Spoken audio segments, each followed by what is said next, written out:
Yeah, can you hear that heater? Is being recorded. I can't hear anything.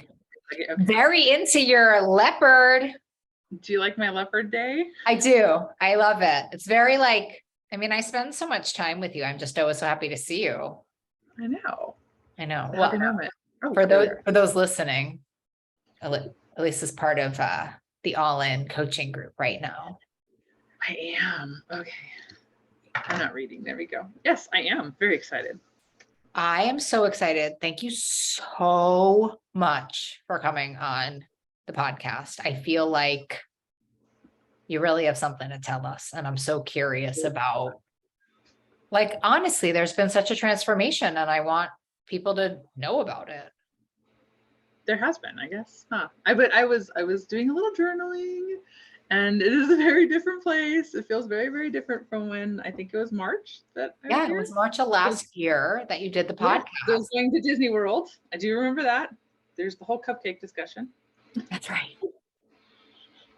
I eat the cupcake for anybody who cares to know. Well, it's interesting though, right? So you did the podcast, you went to Disney, but you also made a big decision to start some treatment after that. So can you tell everybody listening, bring them up to speed with what happened from the podcast till now? I don't know. Tell us everything.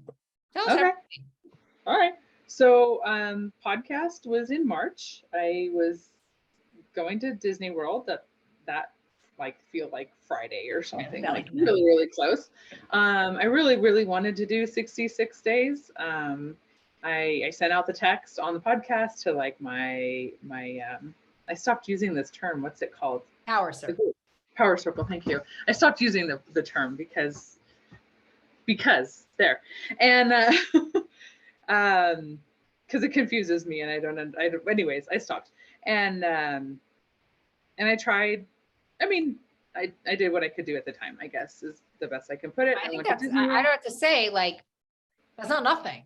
You didn't go to Disney World and girls like us could do some serious damage at Disney World, friends. I didn't. I had a few things that I wanted to have, and I thought about every single decision I made on food. There was a lot of do I really want to have this? Sometimes the answer was yes, sometimes it was no. So I went to Disney World very different, and there was no guilt or shame. There was no shoulds that came with me. And I think that's the biggest thing, because I've gone on vacations before where it's oh, you're being bad, or you should be doing this, or you should get up before you go into the park and you should go run, and I don't even use exercise for that, but my brain still makes this stuff up. So the shoulds did not come with me, which I feel like was a huge change. Such a win. It really was and I had a great time. I enjoyed my family. I was so in love with them and just so in love with just being there with them. So it was a really different experience and it was really good. Let's see, I came home, that was March, somewhere around, I think April. An opening opened up in another group, in the Wednesday group. And so for those of you listening, I had an opening in a group that I ran for a long time that no longer runs. And I just had a list on the podcast and I called her up and I said, hey, any chance you want this slot? And let me tell you, do you remember your answer? I'm sure it was something like, oh, yes, please. I mean, it couldn't have taken me more than 30 seconds to respond. 23 seconds. But, I just want to say to the listener out there, change doesn't happen all at once. Why do we think it's like Cinderella bippity boppity boo? I don't know, because somebody told us it should be. I don't know, because we watch movies that last 90 minutes and it all works. And diet culture, 30 days, right? It should all be fine. It's really, I think it's such an interesting story because you had all of these ideas about maybe breaking up with sugar and you joined the group and then, and then maybe I do no sugar, no flour, but I went to Disney World, but there was still progress. It's really that idea of 3 steps forward, half a step back, and usually we see that half a step back is up, see? I have to say the one thing that when it was sometime after the podcast, before group, I went back and I reread pieces of the book. I went back to the vows. There was a lot of talk in my power circle about the vows, and they were really, really helpful and really loving and kind and like open to like, oh, like do what you want to do. Like, we're just here to help you. They weren't, you know, you can't, there's no, you can't, you shoulds, there's none of that going on. And they were really, really loving and really wise. And I'm so grateful for them. And somewhere in there, the thread kind of turned back to the vows. And I went back and I had nothing. I mean, I just wanted to hold on to don't cut and run. Like, this time, just don't give up. You just don't leave. And so I think that was the one thing. So when you went and reviewed them, that idea of staying the course no matter what has been that's really been your guiding principle in all of this? It really has, because a lot of it was, it's not complicated. Like, the rest of the vows are not complicated. They're very simple. But I just knew it was going to take time. So I just don't want to give up. No matter what, I don't want to give up, because this is my life. Right. Like, I'm not cutting and running on my life. So that's really what kept me. That's what made me say yes when, the opportunity to come to the Wednesday group. I'm not cutting and running. And if I had the time, I had, everything that it took to get there. So yes, the answer is yes. And then, while I was in there, it was maybe, 7 toes were in the pot. 3 toes still sitting on the ledge, 7 toes in the pool. And there's a lot of wishy-washy there, but I think it was moving from, I don't know, that was wishy-washy. It's just, I'm like, right? I'm not okay with that. I mean, I think because we're on the other side of it, right? Like, I don't think it's wishy-washy. I want people to understand what true change looks like. And you're like, what you're doing is so spectacular because it's not what anybody does in diet culture. You're like, I really want this. There's some resistance. I'm going to sit in there. I'm going to bring the resistance. I'll have 7 toes in. That's better than no toes. Mm-hmm. And I'm never giving up. I'm going to see what happens. Yeah. And it takes time. It takes time. I realized I was kind of thinking about this and what kind of the change was. I think I had to like build trust. Say more. Yeah. I had to trust you, mm-hmm. right? I had to trust what you put in that book. And you being like the book, the Breaking Up with Sugar group, like the whole process of it. And building that trust, and that this wasn't just another program, that this wasn't just another thing. And I know, and I've heard the podcast, I've heard what you've said, I've done all of that, but like, there's still something else, like I had to build it. And that really came from in the group, like watching these other people, live life. And they kept trying, and we kept showing up, and we kept bringing things. And then honestly, watching them challenge you, watching them challenge each other, watching me challenge you, and just how it was. Yes, it was you, but there's something else that, there was a truth coming out too. Right. I don't sorry for listeners. I'm not putting Molly on a pedestal here. No, believe you me, it's real hard. I don't like having that much. We are human. But let's tell them why. Why is it important that we don't think that Molly is the exclusive reason that anybody can break up with sugar? Because we're all just human, and we will fail. Yeah, and I could get hit by a bus tomorrow, and everybody. And you could get hit by a bus tomorrow. This all could go away. It doesn't take anything away from. Mm-hmm. You could go, say, have the biggest case of the efforts and be done with this whole thing. I could be like, you know what? I'm really going to be an intuitive eater now, and people still could break up with sugar. Absolutely. Exactly. I really think it's important too, because I think your change. I happen to be, like the Sherpa at the time, but I don't think it was exclusive. I think because I've watched your process with such a really close eye. And I think this thing you're saying, which is essential to everybody who is struggling, listening, is I needed to settle in, and I gave myself the grace of settling in and not buying into the idea what it works looks like. Mm-hmm. Right. And what success looks like. And it was like really honoring your process. That's what I'm hearing is that. Right. And other people who have said that, other programs who have said that, other, I mean, there's a new couple fancy ones that are like, well, you change the mentality and then the food comes. Like they're really cute. And I tried them. I tried a few of them, by the way. Me too. I also like bought them and didn't open them. Are you like me? I really need like a live person. I need a place to show up. Yeah, I don't even have the energy to like even start this because I don't want it the end game. So the trust piece came in and like following it and challenging it, and like it really is softening. Like every single person that I have seen, witness, and this all in, kind of make these changes and implement it and really, you know, let the rubber hit the road.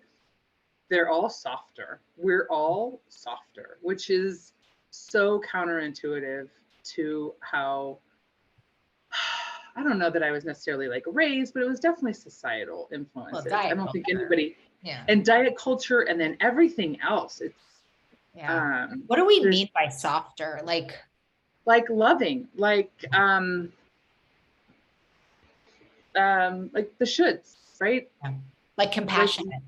Compassionate, right? Like, oh wow, how human of you, how human of me. Like, oh, you ate the cupcake. Okay, well, and then the not slashing the tires, right? I mean, that's a great funny picture in your head when you're reading it the first time. But what does that really look like on a Tuesday?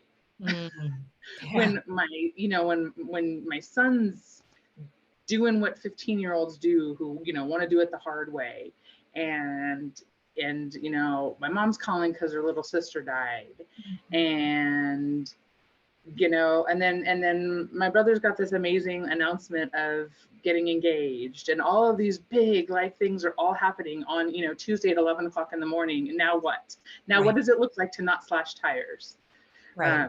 What does it mean in that moment to really stay the course when everything in me is saying, oh, come on, now it's the time. It's the time. You got to celebrate over here. You got a funeral over here. You got mom over here. You got your son, you're a horrible parent. You got all this stuff. Yeah. So how do you do that?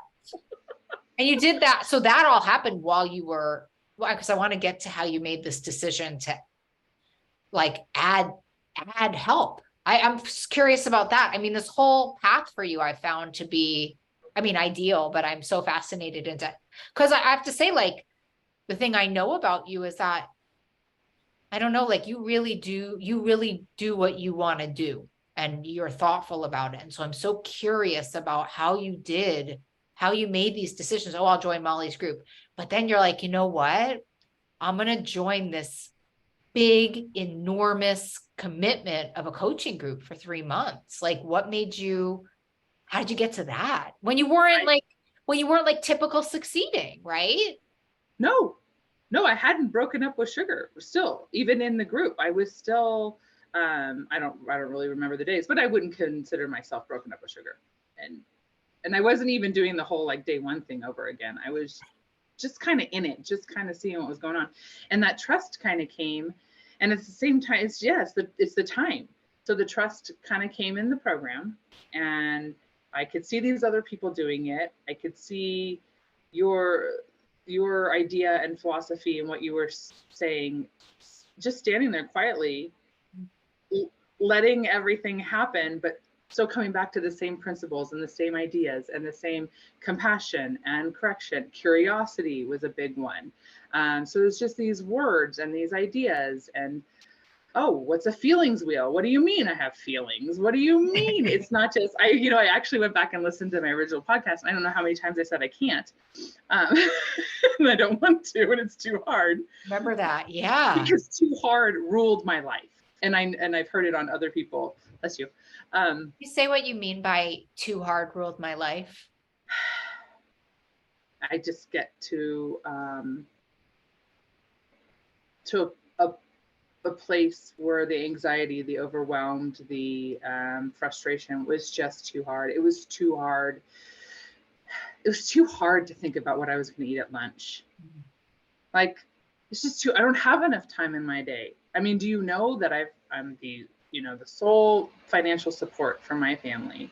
I've got these 2 kids. I mean, I do have a loving husband, but I have to be the one. I have to do this. I have to do that. Right. I. Asking more of me, right? Stop. I don't have your 15 minutes you want me to give you to plan my meals, damn it. Mama stated that, sister. Don't you tell me what to do. I have to go visit my mom. I have to take care of my aunt who we moved here. I mean, really put the cross up in the backyard and let me hang on it for a minute there. Totally. I love me a good martyr moment. But it was true too. I don't want to make light of that, because it does feel like that, and that was real. And I know so many people have so much on their plate, and the thought of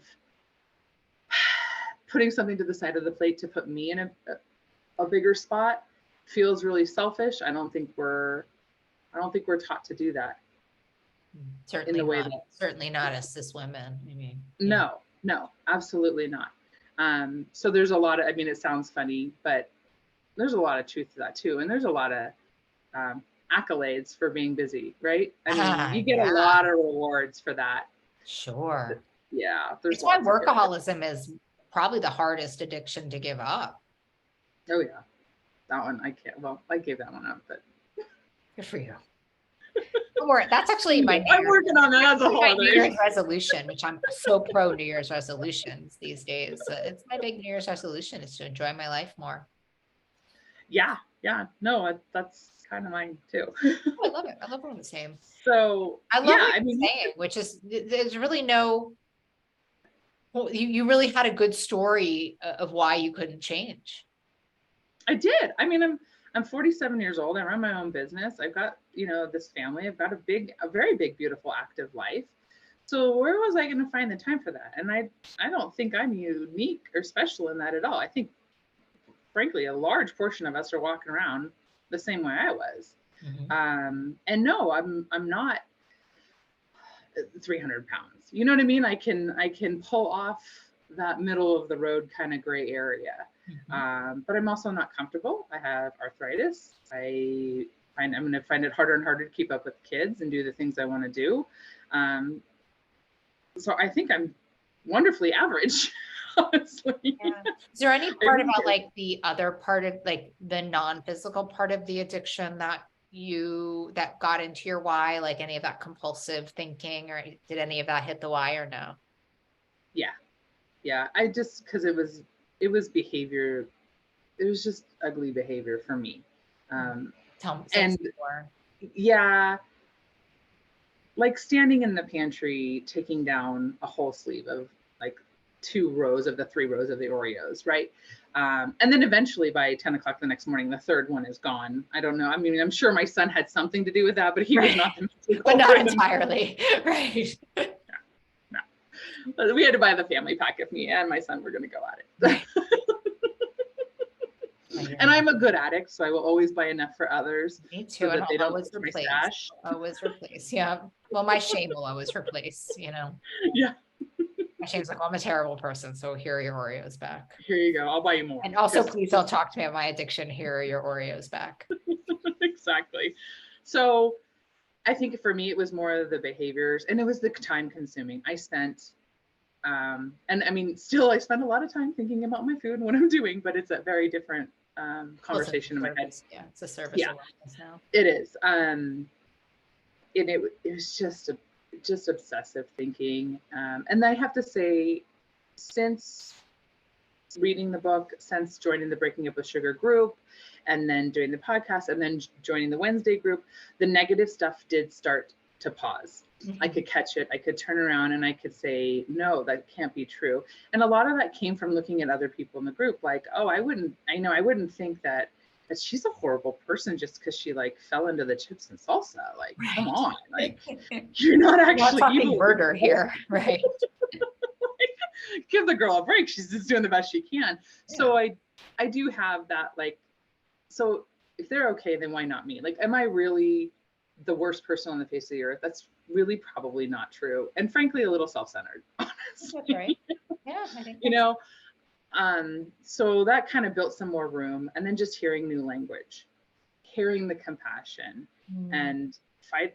There's a lot of fighting with myself, try to stop the thought, and then no, it doesn't want to be stopped. It's, going to come back stronger.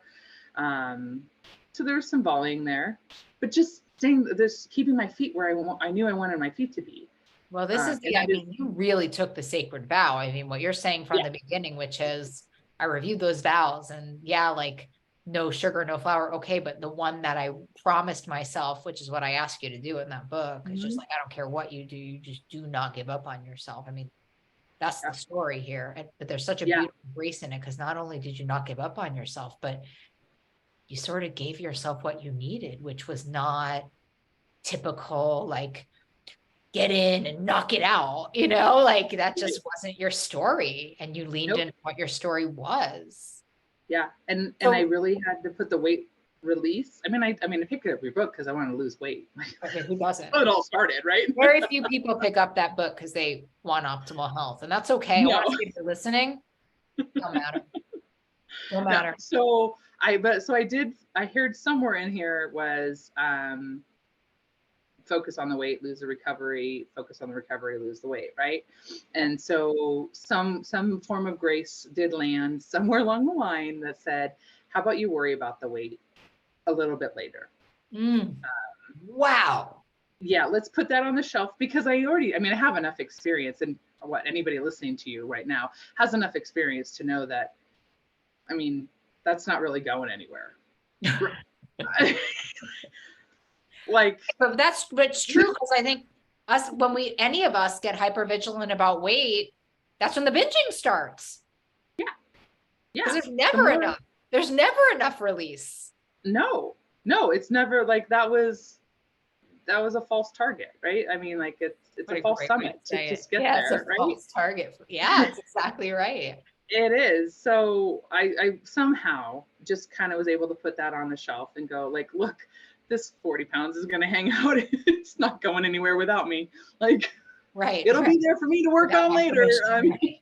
Let's try not to make it 50 or 80 or that's, whatever. It wasn't in a place where it's going to harm me physically quite yet. I know that's not everybody's story, but, so yeah, then the Wednesday group ended. How much overweight do you, I think it's not everyone's story, but sometimes I think the entry sometimes has to be putting this great obsession with releasing weight. And I say this, having been 325 pounds, not to say you're not going to release weight, but when we make it the hypervigilant outcome, it usually doesn't work. So I think when you're saying like, well, I didn't have much weight to lose anyway, I don't know that that's what it is. I just think anytime. No, because it's honestly, depending on whose scale you're looking at or whose chart you're looking at, which I personally don't really give a rat's patootie about anybody's charts. They're very wrong in my opinion. If I ever weigh that much, somebody please hospitalize me. We've gone the wrong way. Right, exactly. Seriously. I think 40 to 50 pounds, But I think even if you're listening and you're 150 pounds overweight, you still can't, weight's an outcome, not a measure. Making these changes in our life. And sometimes people, when they're breaking up with sugar and flour, just need to stop sugar and flour and then deal with volume. And sometimes weight release. And that's the treatment of binge eating in general. Sometimes you just have to regulate the meals before weight release happens. It always happens. Yeah. And I'm a person who weighs every day. I actually learned that when I did read intuitive eating, and I went into a treatment center for 3 weeks. I went into an inpatient treatment center, and that was kind of one of the skills I came out of there with it, because in doing that, it really desensitized the number. It's a lot. There's a lot of research. There's research that supports every day. There's research that supports every week. There's research that supports every month, and there's research that supports not at all. But there's no research that says get on when you're feeling like it. Yeah, I know that. And there have been some days where I'm like, no, don't get on. Right. That's never a good idea. When you're feeling really skinny, don't get on the scale. When you're feeling really fat, don't get, and if you're randomly feeling curious outside of your commitment, also a terrible idea. Yeah. There have been days where I've skipped because I'm like, I don't need that, because I already woke up with some level of hangover, right? From what I've done. So like, don't add to that. That's problem. interesting. Don't I add didn't fuel. know that about you. There's a lot of research that supports that. So, Yeah. okay. So we're like in the group with your 7 cute, adorable pedicured toes. Yes. And it ends. Molly ends group. It ends. It does. Ends. Molly's I was like, well, I'm son of a committed. gun. I was finally going to do this thing. Perfect timing to make a commitment when there's nothing left. So me.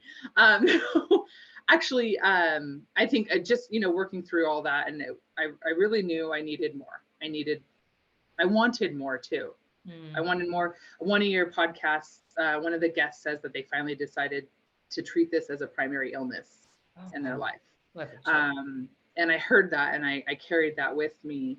And I'm in recovery from some other things, and those have always, been like the big pot holders. That's the primary thing. And it just became very, very clear to me overall, this is primary.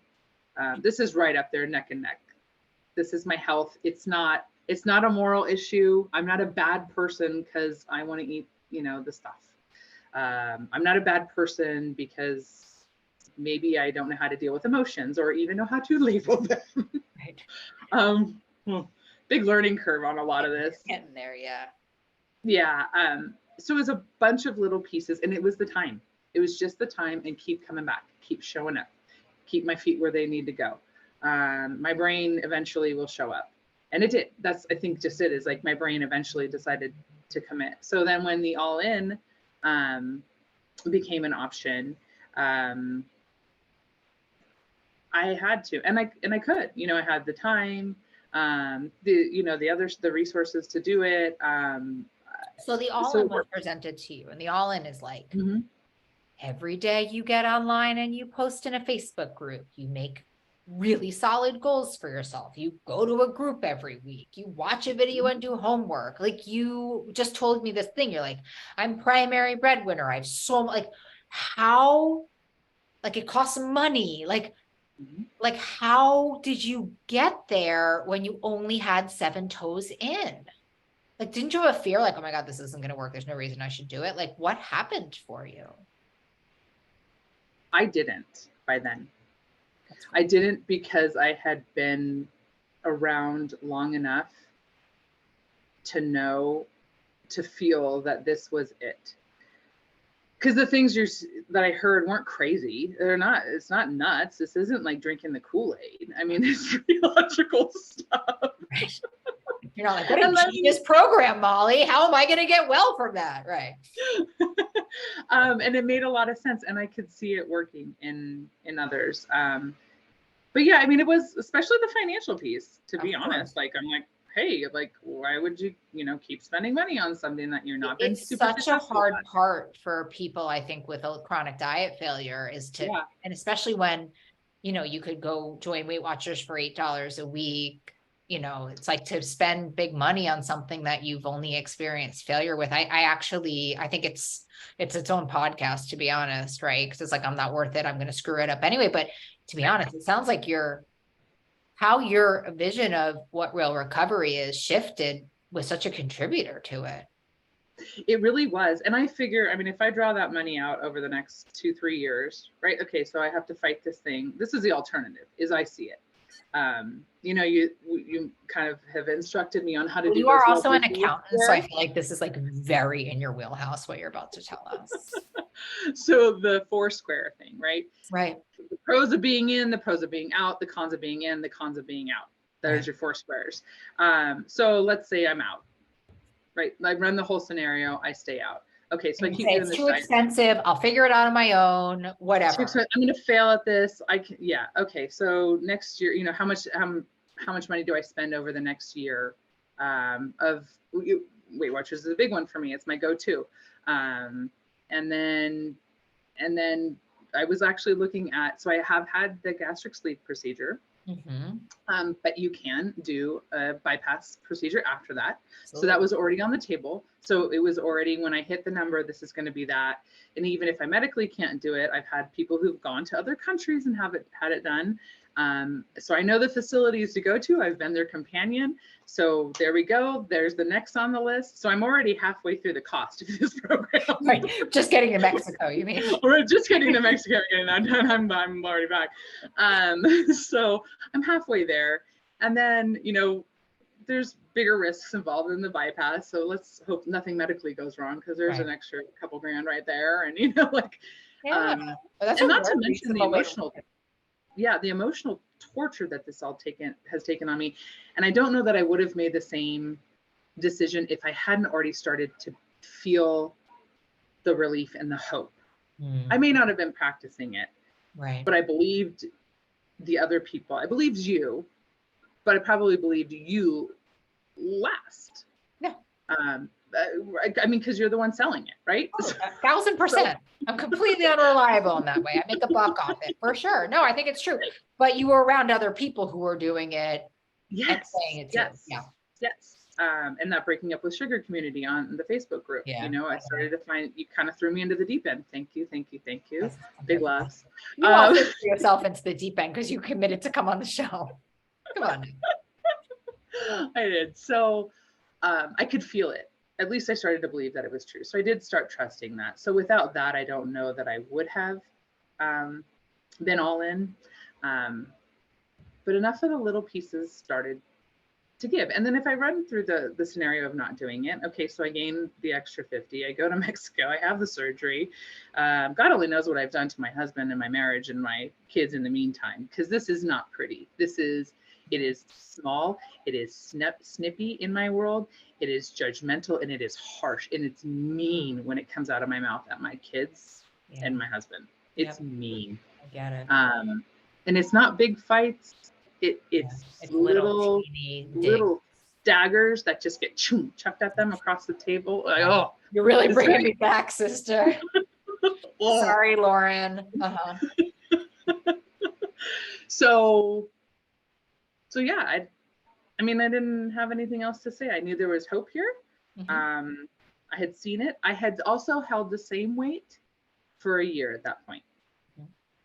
From reading the book, because I had started the Bermuda Triangle thing when you did it last year. I did that. So I knew what my weight was, and I had gone up and come down a little bit, you know, just kind of normal stuff, I'd say in a 5-pound range, but I was exactly the same weight on August 31st of 21 and 22. So something had changed. That's amazing. And that's a beautiful thing to think about. I mean, it's an amazing way to think about it, that you didn't gain any weight in a year. Right. That's amazing.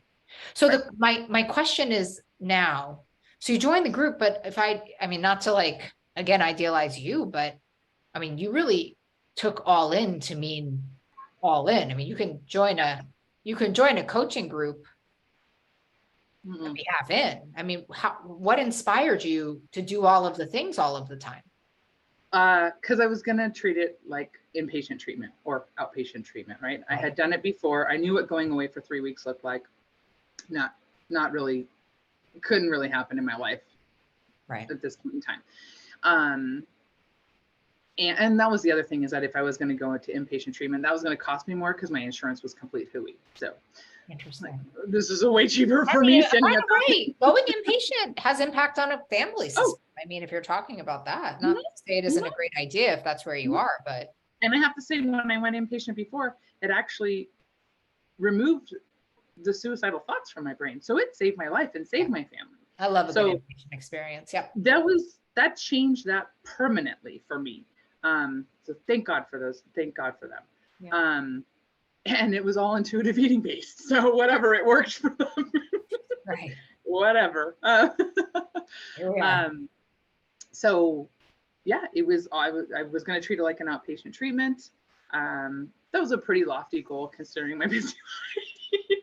Yeah, but seriously, bringing the 3 toes in is like, how did you bring those 3 toes in? Just kind of had to. I snuck the time. Unfortunately, we do spend a lot of time on our devices in my house.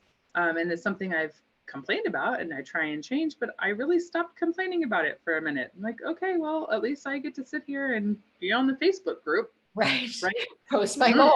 I'm reading goats. I'm posting my goats. Like, okay, you guys think I'm watching videos or something, but so I mean, my social media went from, although my screen time is probably the same on the monitor, but where I'm at is very different. I'm in our all intensive group versus everywhere else. I do have an amazing husband who is very willing to make time for me. So when I said, look, I've got an hour and a half, group I've got to be on Wednesdays, he was like, fine. Like I don't get any pushback from him. Wow. And even with our food, or, if we try and do dinners and things like that, I don't get a whole lot of complaints. My kids eat anything and they're very adventurous. Mm-hmm. So I'm very fortunate in that. Yeah. I know that's not the case for a lot of people. Yeah. But I think you're right. This thing you're saying about the time you spend on devices, you took all of that time and put it towards planning and doing like the connecting with others. Connecting with others. Absolutely. And I am in recovery of other things, and my husband has experience too. So when I say I've got to make a phone call, I've got to make a phone call, and it's not negotiable. Mm-hmm. And even if you have a family that's like, why are you calling people? That's still not negotiable. Like you can be and I was going to say, there have been moments where the phone has rang and I'm like, I'm sorry, this is breaking up with Sugar. And it has not been an ideal time to walk away. And he gives me that. You still have a family. They still love you today. He knows I'm going to walk away, but he is not happy about it. And I know that there's, I don't know, there might be some moments where he's like, really, food? It's not like heroin. Yeah. But he doesn't say it out loud, so I go with it. Because it is to me. And I had to really start treating it like that. I really had to look at it like 3/4 of the reason people don't deal with it that seriously is that it's an installment plan disease. Mm-hmm. It kills you really slowly, but still kills you. It's still a thief. Absolutely. It's taken a lot from me. And so I just kind of said, I'm going to take the phone calls. I'm going to make the phone calls. And I know that's really uncomfortable for a lot of people. I was trained in it from a pretty early age that to save my life, I'm going to have to pick up that 1,000-pound phone. And so I can do that. What do you say when you make a phone call? What do you say? Like, what does it say? Hey. Hey. I'm struggling? Like, you say, hey, how are you? Like, what do you do? No, I just say, yeah, hey, how's it going? How are you today? I mean, it's really kind of a basic, and depending on, I always kind of give the out for them to get off the phone quickly if they need to too, because I don't want them to feel trapped. So if I am struggling, I'll just say, hey, thanks for picking up. I don't want to take up a whole lot of your time. I got to close the kitchen because I'm hitting those Mary's Gone crackers at night and I don't want to anymore. So I'm just telling you out loud, or, and a great example of that's like, gosh, I need to put that in a reel. That's like the most perfect phone call. Yeah. Just claim it. Just having somebody witness your truth with you. Mm-hmm. Mm-hmm. And sometimes if it's, it kind of depends on the person, but sure. Those seem to be easier ones, especially if we all kind of have an out, because it is awkward. Oh my God, the beginning of making phone calls is so, and when I first started 12 Step, I'm like, this woman who was working, she's like, you don't, because I'm like a therapist. She's like, you don't need to do 45-minute sessions with people when you do calls. Like they need 3 minutes long. Like, so I agree. So we're taping this, you're about 10 weeks into calling this your treatment. What's shifted for you? What's changed? And how did that happen? So every week you send out a video, we get a video. There's usually, it's a lesson, a concept, a skill or something. I don't know. A little teaching. You get the vocabulary, a little teaching. You get to do the vocab part. We get a homework assignment, and then we have our daily check-ins on Facebook.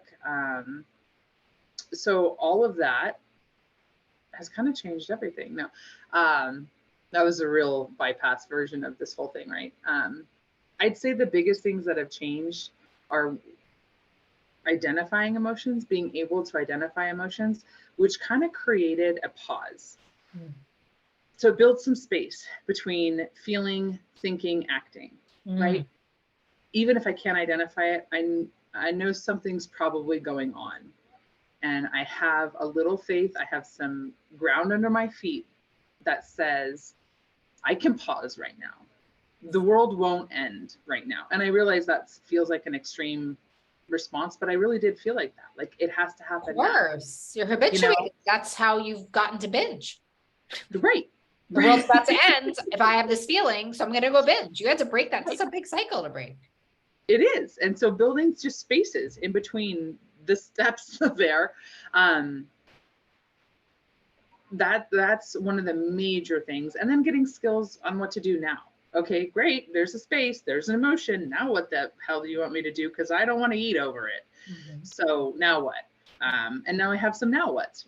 I'm a big phone call, text, podcasts, even some 12-step meeting stuff online. Keeping recovery in my head every day is important. And then having access to it quickly, which we all have access now. On podcasts, you mean in like online meetings? Yeah. It's amazing. It's the most and even some other, like some of your guests, I've listened to their podcast. Yeah, you're a big Julie Reisler fan, right? I am a big Julie Reisler fan. I'm kind of stalking her right now. Yeah, she's got a great podcast. I'm saying, after you listen to what you're craving every week, go on over to Julie. Yeah, careful. That'll inspire you to change your life. Accidental plug for Julie. So just listen with caution. No, so I do those things. The biggest, I would think those are the changes. I mean, overall, it's what's the relationship with food like? Quiet and so imperfect. It's I have 77 days today. Wow. No sugar, no flour. I think I'm at 68. So 68 for alternative or artificial sweeteners. Wow. And I'm sure that was imperfect. I mean, I know there's some instances of flour that have shown up. That one's just a slippery little sucker, man. But that's like, I'd really,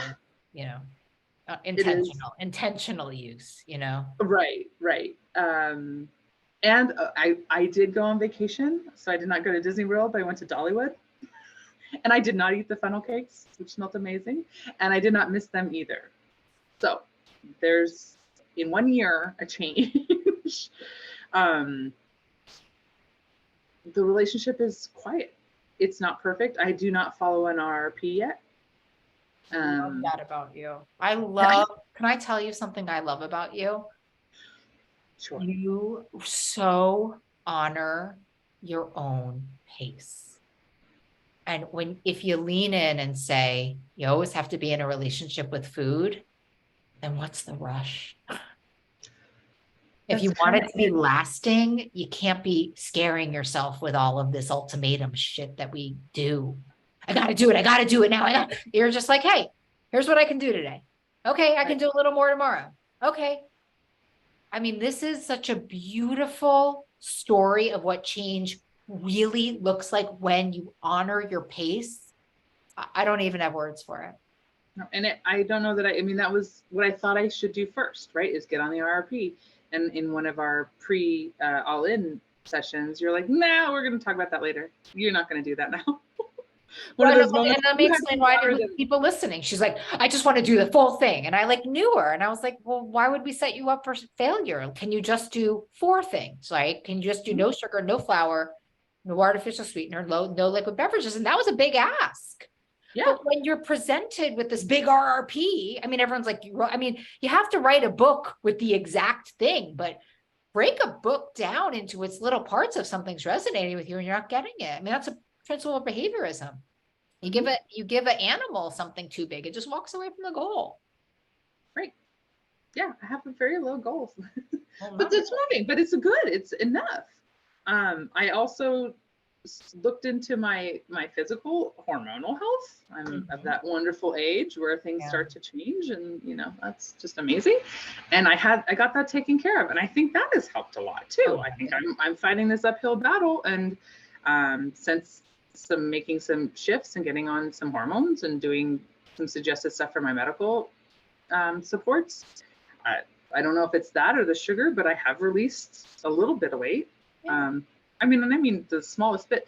And I think that's the proof too. Like I'm not going the wrong way. Like all of these little actions, as much like that's what I have to tell myself. Like, hey, the proof is that I feel better. I don't know, Lisa. I think also, gosh, I wonder, this is actually my question, but this all feels so beautifully sustainable to me. And isn't that the point? Like it may be the next time we have on the podcast, you're like, yeah, everything's the same.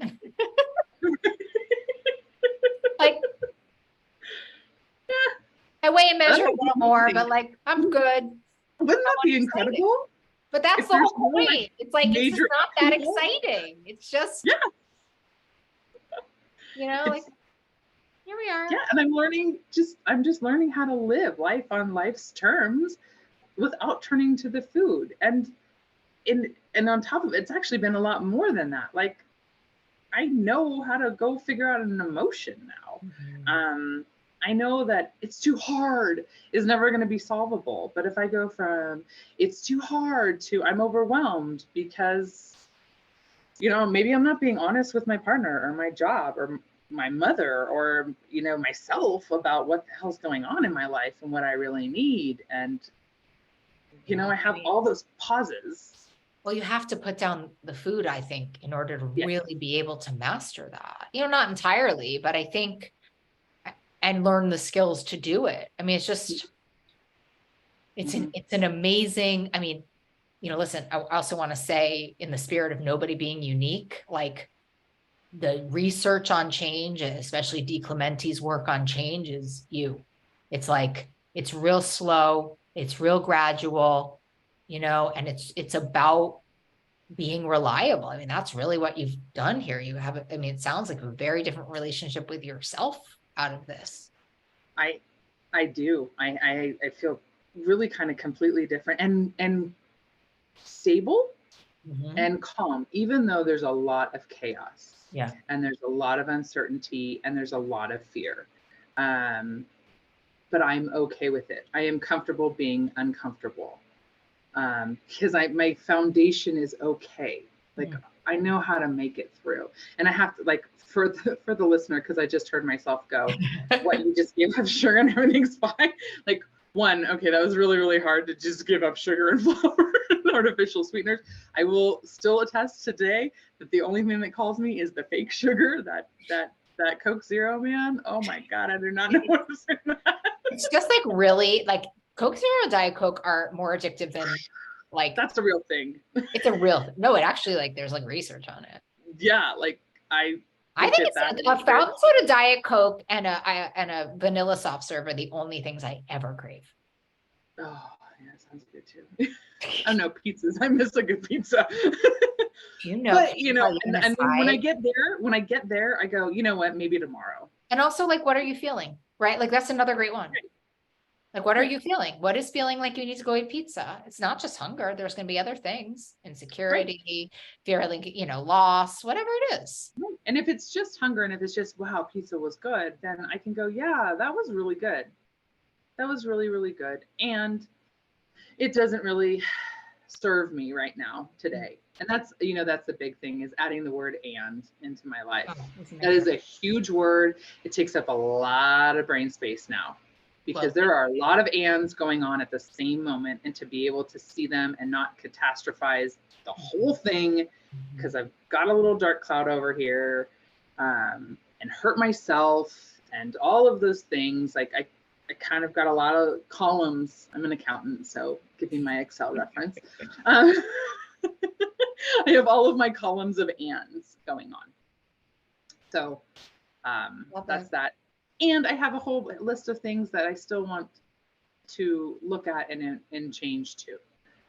So it's not perfect. Just, I mean, they technically might not be. That's a lot. Don't underestimate what a luxury it is to have this drive to want to seek more. Like that's a beautiful thing. And again, like, I don't know if you remember being deep in the sugar, but I wasn't seeking to change anything. I just hated myself. It was more of a permanent entity.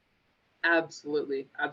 So, but I just want, like, this is not done perfectly. Like there's still volume, but Like volume, I still haven't really totally tackled. No, And but it takes time. I mean, that's your story. Your story is that of time takes time, and like the miracle happens very slowly without our knowing sometimes. And that's what no burning bushes here. no burning bushes over here. Me neither.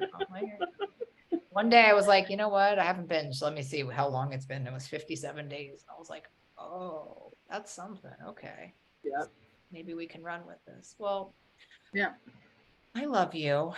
Thank you. Thank you so I'm much so for grateful to everything. be your coach and part of your life. And I'm so grateful you would share this amazing kind of, remarkable and remarkable story, because it's so how change really is. And I'm so glad that you honored your truth in all of this, because that's really what you did.